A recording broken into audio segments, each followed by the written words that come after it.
बारवीत विसरले प्राप्त प्रसंगी सेवेसाठी निवडलेली गवळण तुकोबरायाची गवळण 4 चरणाची प्रसंग काल्याचा आहे। ज्या निमित्तानं आज हा काल्याचा प्रसंग आयोजित झाला तुमच्यामुळे त्यांना दिसना पाठीमागे असं बाजूला घेण्यात खाली बसले तिथे खांबाला पाटला होता बसून करा ना आपर होत असलं। ज्या निमित्तानं आज हा कीर्तन सोहळा आयोजित झाला शिवमहापुराण कथा आणि त्या कथेच्या निमित्तानं आजचा हा कीर्तन सोहळा आहे। या ठिकाणी ज्यांचं प्रेरणास्थान आहे हरिभक्त परायण वैकुंठवासी शेषराव महाराज तुपे गारजकर यांचं हे प्रेरणास्थान आहे। ज्यांचं या सप्ताहासाठी पॉम्पलेट सौजन्य लाभलेलं आहे हरिभक्त परायण मनसुबा भिका सरोवर तसेच आदरणीय आमचे आबा आणि सर्व गावातील मंडळी यांच्या सहकार्यातून चालू असलेला हा शिवकथा पारायण सोहळा आणि आज काल्याचा प्रसंग त्या निमित्तानं आज हा कीर्तन सोहळा आहे। ज्यांनी सेवा दिली सर्वांच्या परिचयाचे आभार आणि थोडं गावातील भजनी मंडळी यांच्या सहकार्यातून येण्याचा योग आला। आमचे आदरणीय चोपदार बाबा दिंडीमध्ये येत असतात सगळे विनेकरी पण भेट होत नाही कारण की तुम्ही आमच्या खड्यावरून आम्ही दुसऱ्याच्या खड्यावर त्याच्यामुळे योग जुळून येत नाही पण काय हरकत नाही। ज्यांची सुंदर अशी उत्कृष्ट साऊंड सिस्टम आहे त्यांना सुद्धा मी कोटी कोटी धन्यवाद देतो। कुठली आपली सिस्टम बाभोळगाव क्या बात वा सुंदर अप्रतिम धन्यवाद विठाला विठाला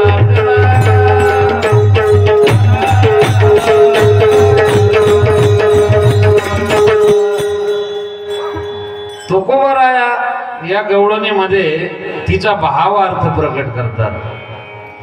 भगवंताचं स्मरण झालं स्मरण झाल्याच्या नंतर तिची जी अवस्था झाली ती अवस्था झाल्याच्या नंतर तुकोबरायानं तिला कोणता उपदेश केला असं या 4 चरणामध्ये तुकोबराया थोडा संदर्भ सांगतात। विठाला विठाला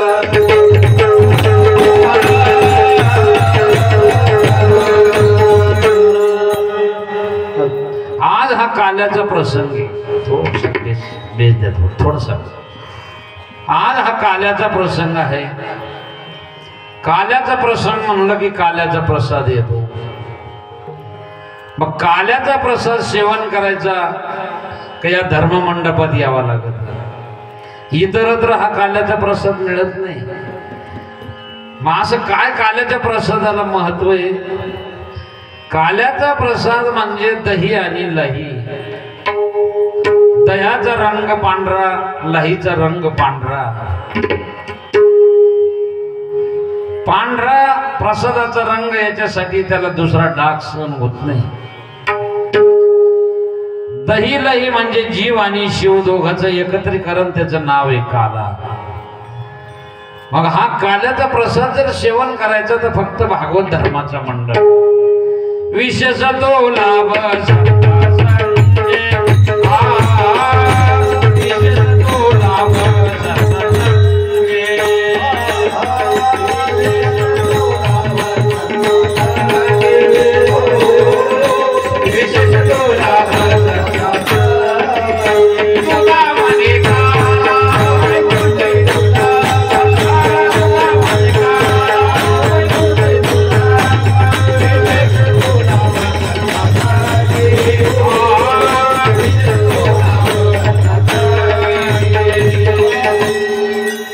संतांच्या संगीत काल्याचा प्रसाद।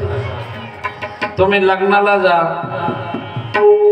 तुम्हाला प्रसाद ह्या कोणी म्हणणार नाही।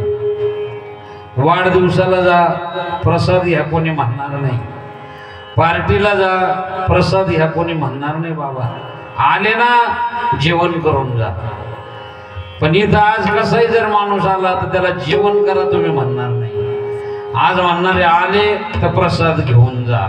म्हणजे हा प्रसाद हा फक्त देवाच्या संतांच्या दरबारातच मिळतो वैकुंठात सुद्धा नाही।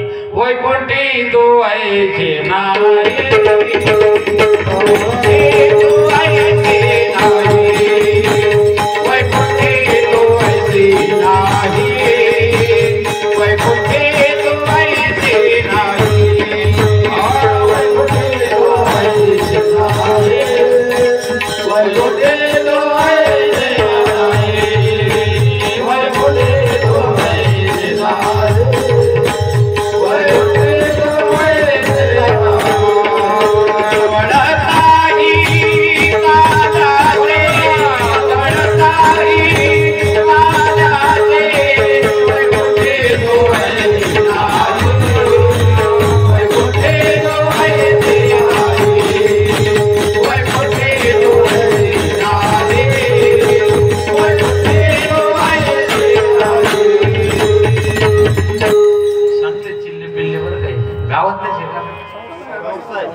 जॅकेट वाला पहा तुम्ही काय वाजा टाळ वाजा त्यांच्या नावाने होता भारी विठाला विठाला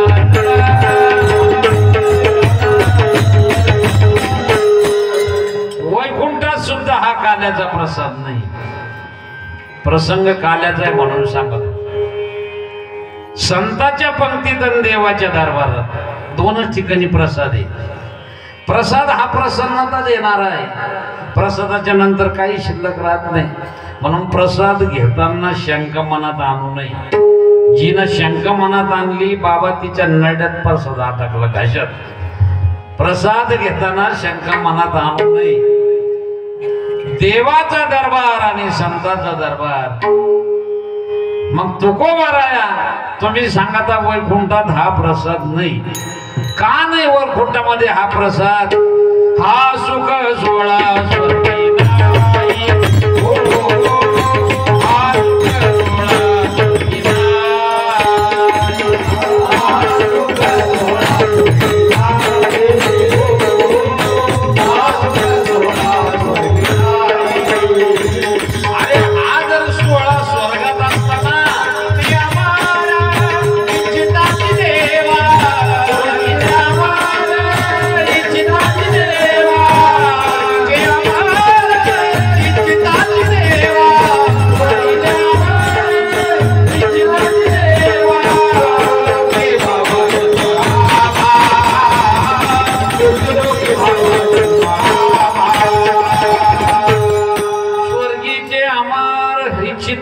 देवा मृत्यूलोकी व्हावा जन्मा मग कशासाठी नारायण नामे हो जीवन मुक्त आणि जिथं कीर्तन आहे तिथं काल आहे म्हणजे हा सोळा स्वर्गात नाही विदारा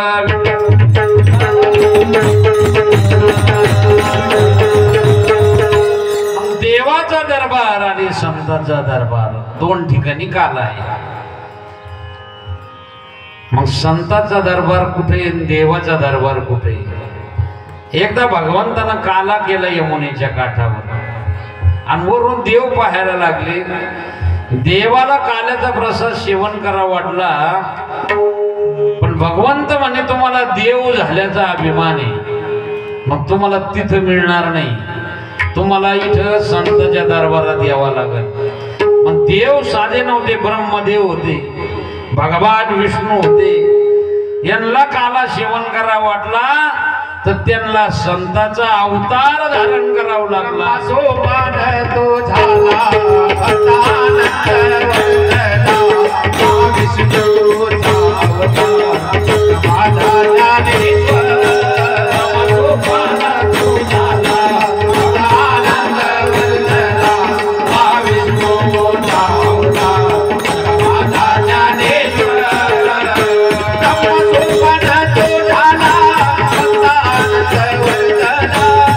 महाविष्णूचा अवतार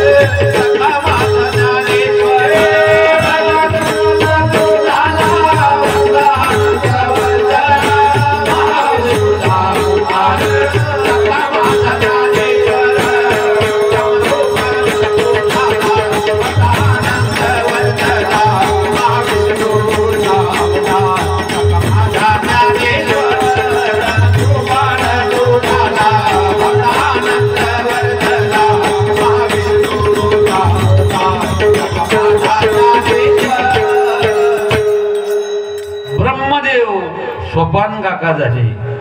ब्रह्म सोपान तो झाला भक्त आनंद वर्तला. माझा ज्ञानेश्वर हा बोलले गोड झाले बरं काही. नर नारे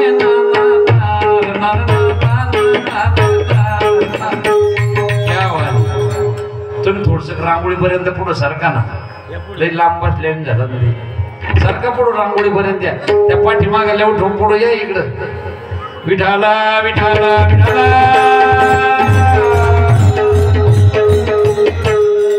ब्रह्मदेव सोपान काका झाले. भगवान विष्णू माऊली ज्ञानेश्वर महाराज झाले. आता संत काल्याचं ध्यान देऊन ऐका तुम्ही. संताचा दरबार आणि देवाचा दरबार तिथं प्रसाद आहे. पांडुरंगाचा दरबार हा देवाचा आहे. चंद्रभागेचं वाळवंट तिकडं नामदेवरायाचं कीर्तन.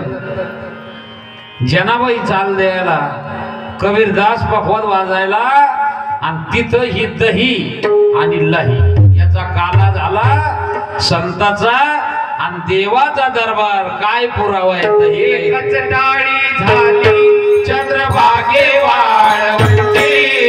माझा ज्ञानराव गोपाळाची दयावाची. माझा ज्ञानराव गोपाळाची दयावाची. एकच टाळी झाली चंद्रभागे वाळवंटे. माझा ज्ञानराव गोपाळाची दयावाची.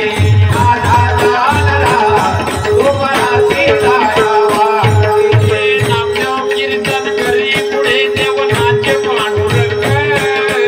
कधी कधी पुन्हा ज्ञानदेवा भक्त. कधी कधी पुन्हा ज्ञानदेवा भक्त. भंग बोलता रंग कीर्तनी भरला. प्रेमे चंद्रे नाचू लागला. देवे देवडू नाचू लागला. नाचता नाचता नाचता देवाचा गळा पितांबर. सावन होळी देवा अज फुले कबीर. सावन होळी देवा अज फुले कबीर. एकच टाळी झाली चंद्रभागे वाळवंटे. माझा ज्ञानराव गोपाळाची दयावाची. माझा ज्ञानराव गोपाळाची दयावाची. एकच टाळी झाली चंद्रभागे वाळवंट. तिथं माझा ज्ञानराव गोपाळाची दयावाची. तिथं माऊली ज्ञानेश्वर महाराजांना दहीलईचा काला केला. त्यो काला या धर्म मंडपात देवाचा दरबार आणि संताचा दरबार दोनच ठिकाणी काल्याचा प्रसाद आहे. इतरत्र काल्याचा प्रसाद तुम्हाला मिळत नाही. विठाला विठाला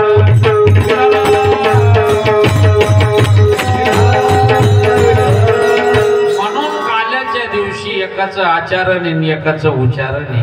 काय एकाचं आचरण उच्चारण आहे? एकाचा जन्म नवमीला आहे आणि एकाचा जन्म अष्टमीला आहे.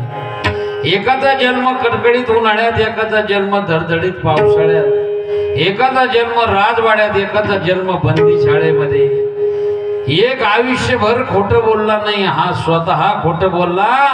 कुरुक्षेत्रावर धर्मराजाला खोटं बोलायला लावलं.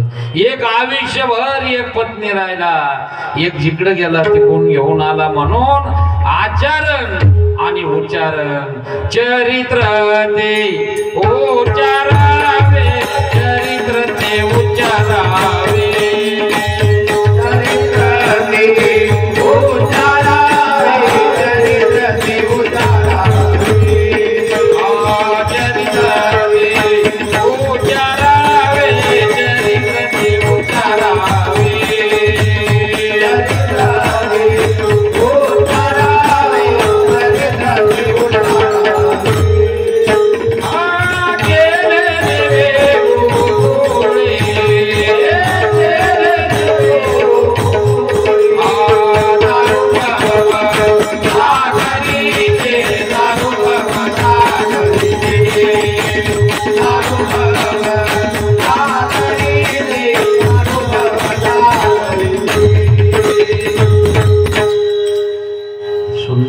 सिस्टम आहे बरं का तुमची. पहिल्यांदा योग आला आणि पोरं मस्त टाळवाजी तिथेच. कारण सांगू का आबा हुरडा राहतो का हुरडा, त्या हुरड्याला ते कनिश येतं पाहता मोठं, पण त्याच्या पोटाला पांगशा फुटा. त्या पांगशाला पण एक कनिश येतं. त्या मेन ताटाच्या कणसापेक्षा त्या पांगशाचा हुरडा ज्यादा गोड लागत. तशी बारीक पिल्ल आहे. विठाला विठाला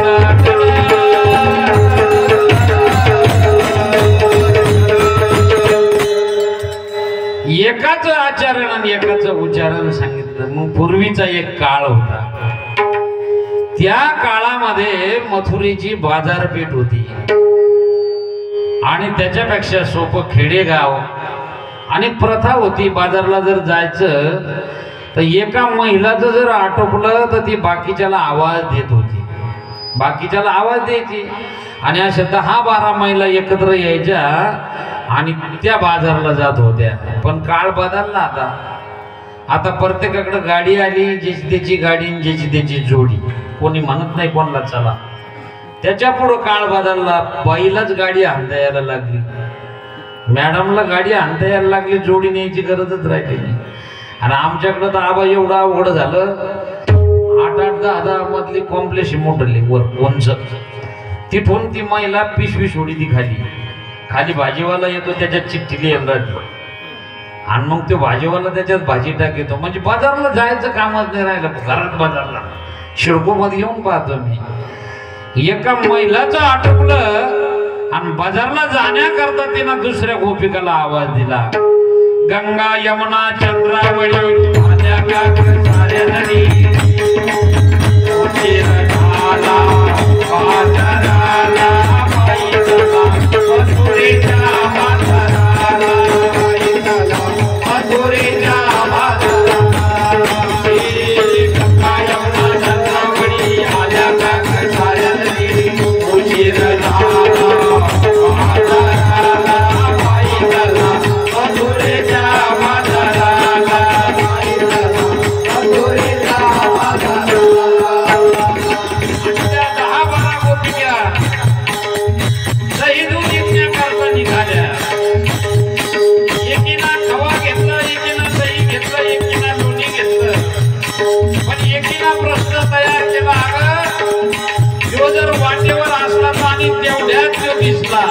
वाटेवरती कृष्ण बोलायचे नाही मित्रांना, वाटेवरती कृष्ण बोलायचे नाही मित्रांना. बाईला मथुरेच्या बाजाराला, बाईला मथुरेच्या बाजाराला. गंगा यमुना चंद्रावळी आला का साऱ्या नदी, उशीर झाला म्हाताऱ्याला, बाईला मथुरेच्या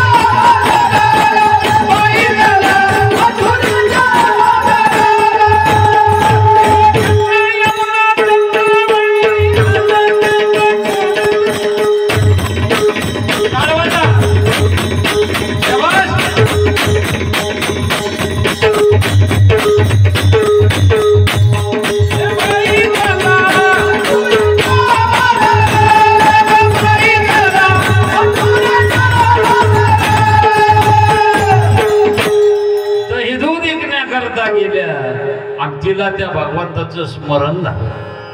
स्मरण झालं. दही इकायला आणलं, दूध इकायला आणलं, ती विसरली.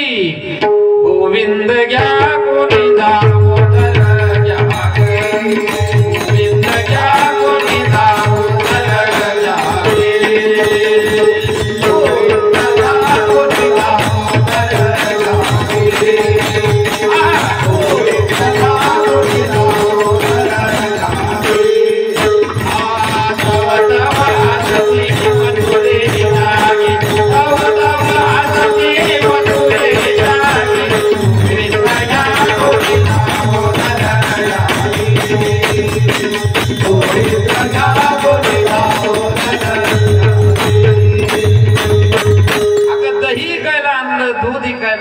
गोविंद घ्या दामोदर घ्या. ती म्हणे काय करू शके. अगं मला त्याचं स्मरण झालं आणि त्यानं माझ्या चित्ताचं हरण केलं. हरिणे माझे हरिले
हरणे माझे हरले चित भार वित विसरले.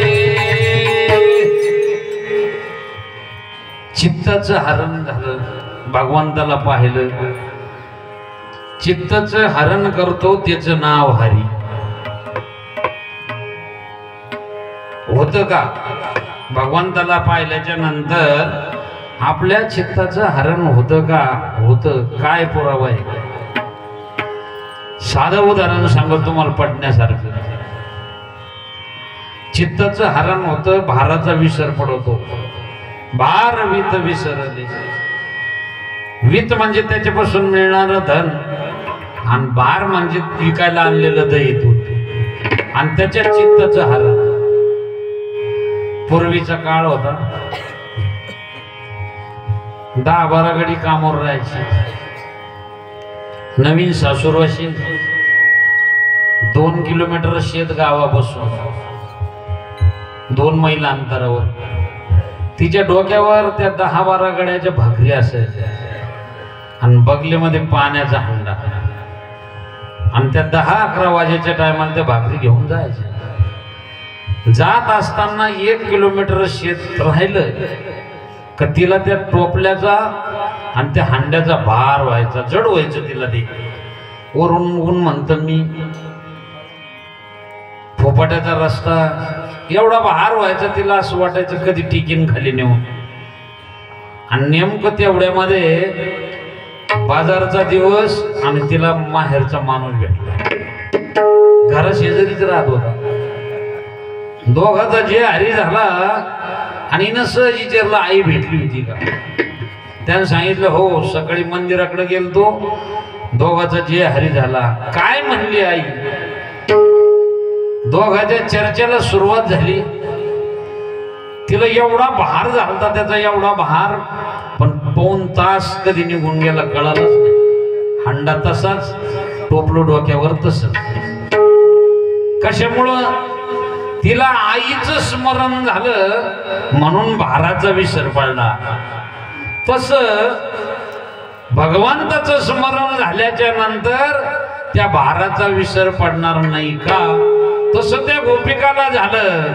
हरिने माझे हरिले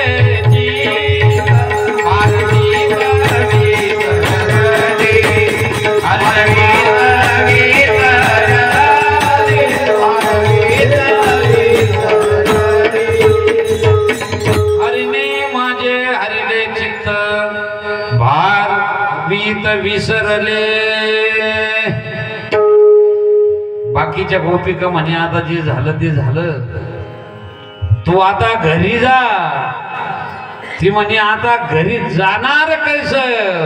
आता कैसे जाऊ घरा, आता कैसे जाऊ घरा, आता कैसे जाऊ घरा, आता कैसे जाऊ घरा.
विचारच आहे ना, हे काळी चारला अटकते बरं का. आपले साधीचे भजने राहते ना, हे सहज म्हणते बाबा, सहज चांगले चांगले विचारत पाहिले माहिती. काळी चारला फक्त कन त्यान गप राहते.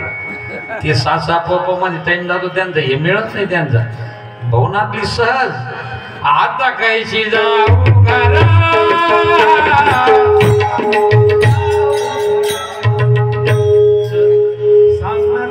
माझ्या भावाला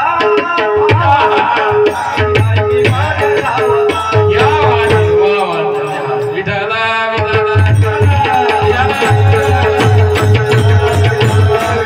आता कैशी जाऊ घरा नोहे बरा हा लौकिक. एकतर त्याचा लळा लागत नाही आणि लागला तर सुटत नाही. परमार्थामध्ये एकतर येत नाही आबा, आणि जर आलं तर याच्यातून जात नाही, आणि गेलं तर 4-5 जणांना घेऊन जात, साधं नाही जात.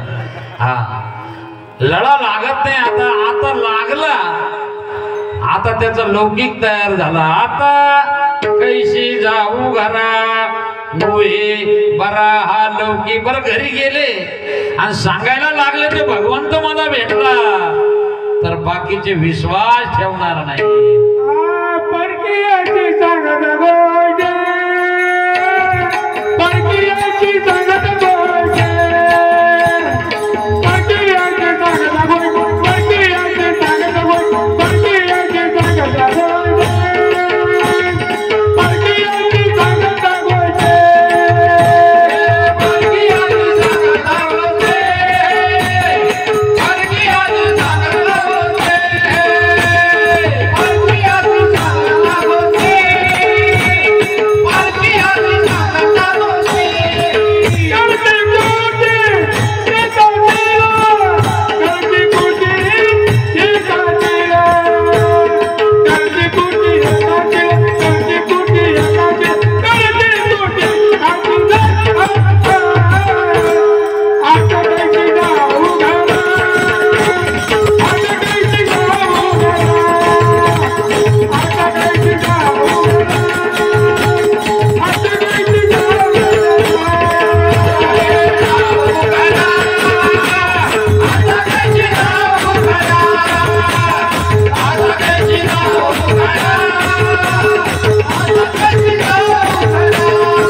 परखी अशी सांगता गोष्टी घरची कुठी खातीर. सांगायला लागले, घरी गेले का तो मला भेटला, मला त्याचं स्मरण झालं, विश्वास कोणी ठेवणार नाही. तिथं तुकोबराया भेटले.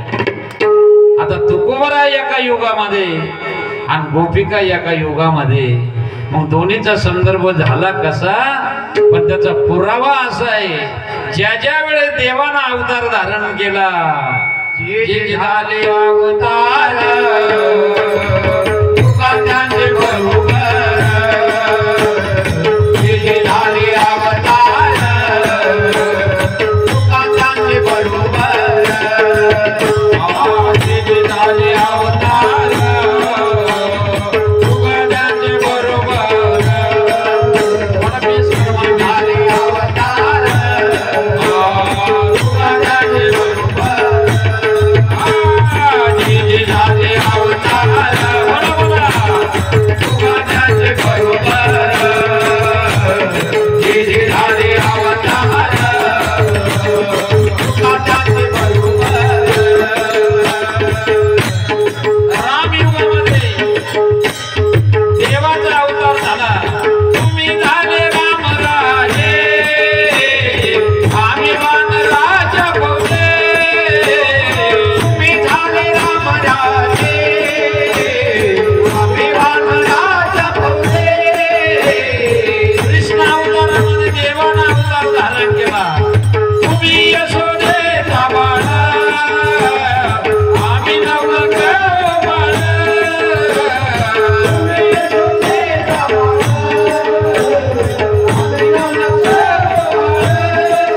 आणि या कलियुगामध्ये तुम्ही उभा विटेवरी, आम्ही झालो वारकरी.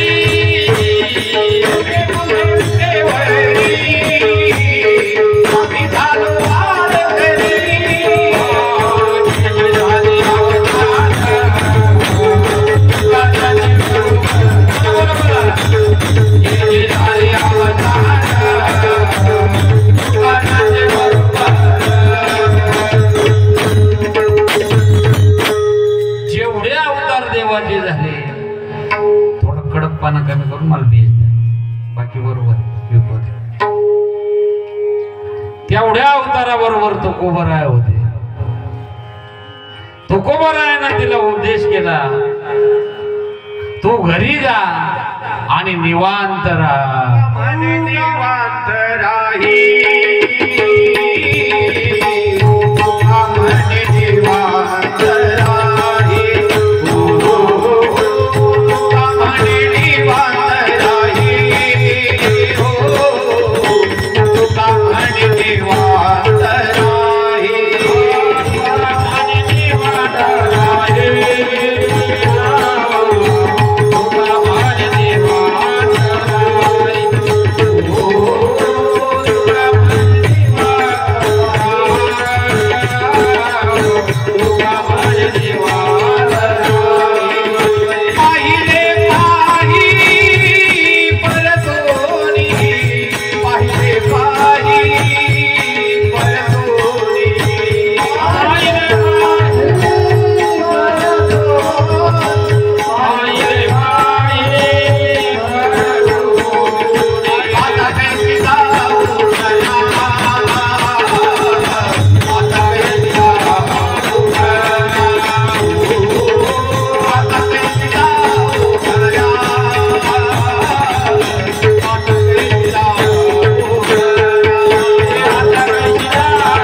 तुका मनी निवांत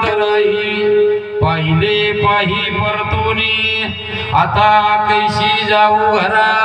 पण तुकोबराया तुम्ही उपदेश करता, तुम्ही सगळ्या अवताराबरोबर त्याच्या बरोबर आहे, पण तो कशासाठी आला, त्यानं का चित्ताचं हरण केलं.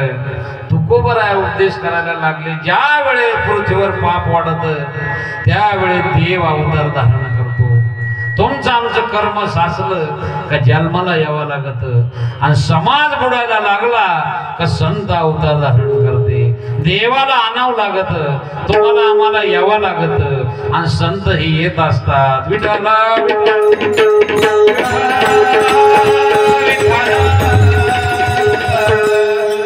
ज्या वेळेस पृथ्वीवर पाप वाढलं, दुर्योधनाचं पाप वाढलं, कंसाचं पाप वाढलं, पृथ्वी मातेनं गौरव धारण केलं आणि ब्रह्मदेवाकडे गेली. या संकटातून आमचं निर्धारण करा. त्यांना सांगितलं हे काम माझं नाही, भगवान विष्णूचं आहे. भगवान विष्णूकडे गेली. भगवान विष्णूंना सांगितलं मी मानव अवतार धारण करणार आहे आणि या संकटातून तुमचं निर्धारण करणार आहे. काही काळ ओलांडला गेला. इकडे दुर्योधन आणि कंस, इकडे पाप वाढायला लागलं, आणि योगायोगानं वसुदेव देवकीचा लग्न सोहळा झाला. वरात मध्यावर आली आणि आकाशवाणी झाली. अरे हे कंसा, ज्या बहिणीचं सारथ्य तू मोठ्या ताटात करतो, तिचा 8वा पुत्र तुझा कर्दकाळ होणार आहे. आकाशवाणी ऐकली. कंस घाबरला. केस धरले, वसुदेवानं पाय धरले. अहो तुला आमच्यापासून धोका नाही, आमच्या मुलापासून धोका आहे.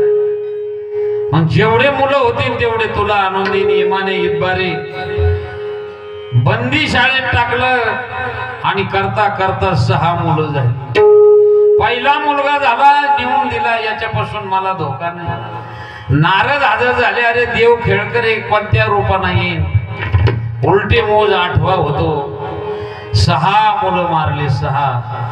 7वा गर्भ गळाला म्हणून रोहिणीच्या उदरी गेला, आणि कंसाला ध्यास लागला. 8वा देवकीच्या पोटी आला. 8वा प्रगट झाला. 8 वर्षाचा कार्य केलं 8 स्वरूपामध्ये, आणि एक दिवस भगवंताचं प्रगटीकरण झालं.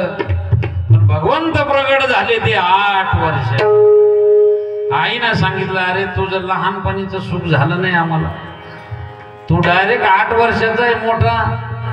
भगवंत दोनदा लहान झाले, एकदा आईच्या सांगण्यावरून आणि एकदा राधेच्या सांगण्यावरून.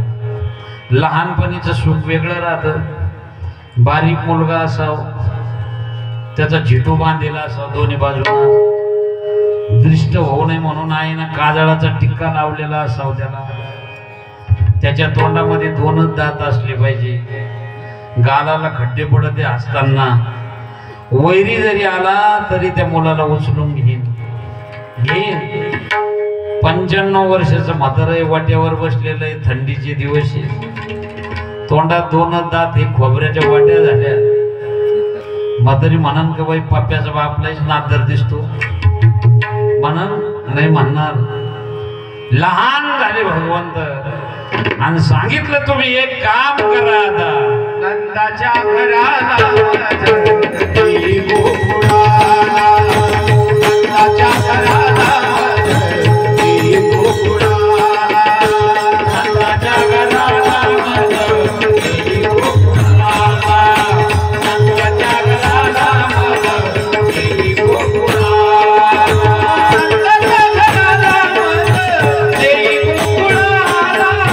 नंदाच्या घराला माझी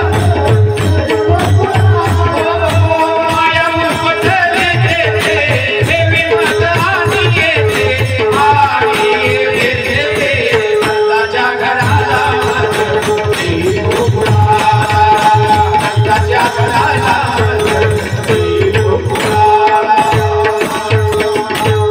भगवंतानं सांगितल्याप्रमाणे वसुदेवानं देवाला टोपलीमध्ये घेतलं. शेष राजानं छत्र धरलं, पाऊस पडायला लागला, विजा चमकायला लागल्या, यमुना माईला पूर आला आणि भगवंत घेऊन वसुदेव यमुना माईत उतरले.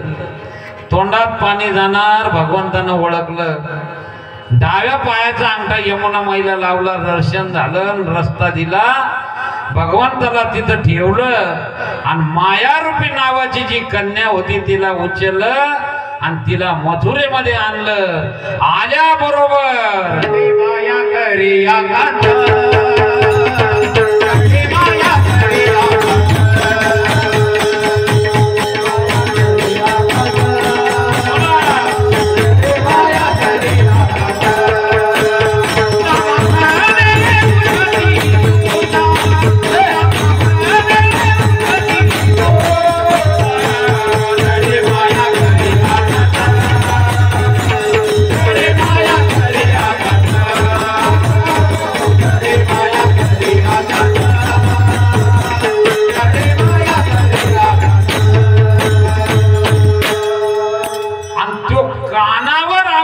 ती रडायला लागली.